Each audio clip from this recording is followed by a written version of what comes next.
हर business में, चाहे दुकानदार हो, फैक्ट्री ओनर हो, प्रोफेशनल हो, सब चाहते हैं अपने बिजनेस को बढ़ाना। लेकिन सवाल ये है कि बढ़ाएं कैसे और किस डायरेक्शन में स्ट्रेटेजी लगाएं। अक्सर बिजनेस ओनर्स बहुत मेहनत करते हैं, दिन रात काम करते हैं, लेकिन फिर भी ग्रोथ रुका हुआ सा लगता है। क्यों?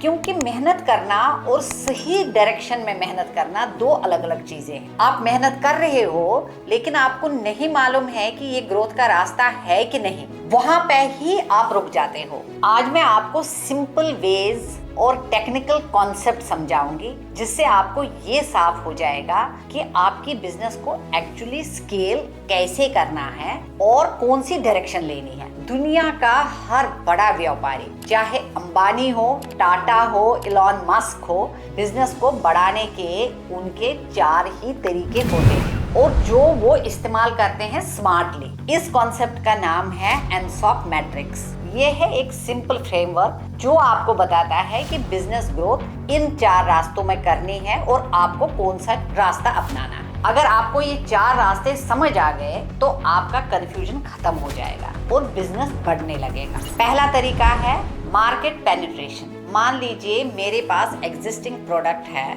और मैं एग्जिस्टिंग मार्केट में काम कर रही हूँ। जैसे मैं दिल्ली में बैठी हूँ और टूथपेस्ट बेच रही हूँ। अब मान लीजिए दिल्ली में टूथपेस्ट का मार्केट 500 करोड़ है, लेकिन मेरा शेयर सिर्फ 5 करोड़ है। इसका मतलब है कि मार्केट है, मार्केट बड़ा है, लेकिन इसमें मेरा हिस्सा बहुत छोटा है, तो मैं अपने हिस्से को बढ़ा सकती हूँ। अब मैं कोशिश करूंगी कि 10 दुकानों के बदले मैं 100 दुकानों पे ये टूथपेस्ट बेच सकूं, या फिर मार्केट बढ़ाओ, ऑफर्स दूं, डिस्ट्रीब्यूशन बढ़ाओ, जो भी करो, मगर और ज्यादा शॉप्स पे पहुंच जाओ ताकि वही प्रोडक्ट उसी मार्केट में ज्यादा लोगों तक पहुंचे। इससे कहते हैं मार्केट पेनिट्रेशन, यानी उसी मार्केट में प्रोडक्ट ज्यादा बिके। ये स्ट्रेटेजी अक्सर सबसे कम रिस्क वाली होती है और ग्रोथ भी अच्छा देती है। Number 2, product development. अब मान लीजिए आपको लगता है कि मार्केट तो ऑलमोस्ट मेरे लिए फुल हो चुका है। अब आप नेक्स्ट क्या करेंगे? जितना पेनिट्रेट करना था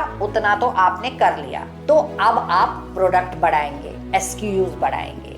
मार्केट वही रहेगा, लेकिन प्रोडक्ट नए नए होंगे, या मे बी 1 होगा, 2 प्रोडक्ट नए होंगे। जो कस्टमर पहले आपसे सिर्फ टूथपेस्ट खरीदता था, अब आप उसको और चीजें बेचेंगे, जैसे ऑयल, शैम्पू, सर्म, कुछ भी नया प्रोडक्ट। उसका फायदा क्या होगा? आपको नया कस्टमर नहीं ढूंढना है, आपको जरूरत नहीं है, बिकॉज आपके पास कस्टमर है, नाम है, ट्रस्ट है। आप बस वही कस्टमर को ज्यादा प्रोडक्ट बेच रहे हो। इससे कहते हैं प्रोडक्ट डेवलपमेंट। अब आता है तीसरा तरीका, वो है मार्केट डेवलपमेंट। मान लीजिए आपको नया प्रोडक्ट नहीं लाना है, आप वही प्रोडक्ट बेचना चाहते हैं जो आपके पास है, तो आप फिर क्या करेंगे? आप मार्केट बदल देंगे। जैसे दिल्ली में टूथपेस्ट बेचने के बाद मैं हरियाणा, यूपी, पंजाब या और किसी स्टेट में जाऊं, पूरे भारत में बेचने लगूंगी, और या फिर इंटरनेशनल मार्केट ट्रैप करूंगी। यहाँ प्रोडक्ट वही रहता है,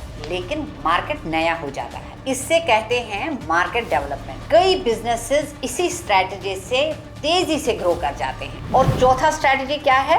डाइवर्सिफिकेशन। ये सबसे यूनिक लेकिन रिस्की स्ट्रेटजी होती है, क्योंकि इसमें मार्केट भी नया होता है और प्रोडक्ट भी नया होता है। मैं एग्जाम्पल बताती हूँ। रिलायंस पहले ऑयल या पेट्रोकेमिकल्स का बिजनेस करता था, लेकिन बाद में जियो लेके टेलीकॉम इंडस्ट्री में भी आ गया। या फिर टाटा ग्रुप पहले नमक बेचते थे, कार्स भी बेचते हैं, सॉफ्टवेयर भी बेचते हैं। ये डाइवर्सिफिकेशन है। इस स्ट्रेटजी में रिस्क ज्यादा होता है, इन्वेस्टमेंट ज्यादा होती है, लेकिन अगर सही तरीके से किया जाए तो ग्रोथ भी बहुत ज्यादा होती है। अब अगर आप ध्यान से देखें तो बिजनेस ग्रोथ के असल में सिर्फ यही 4 रास्ते हैं: market penetration, product development, market development या डाइवर्सिफिकेशन। लेकिन एक इम्पॉर्टेंट बात याद रखिए, अगर आप नए बिजनेस ओनर है या आपका बिजनेस अभी छोटी लेवल पे है, तो डाइवर्सिफिकेशन में जाने की गलती नहीं करना, क्योंकि ये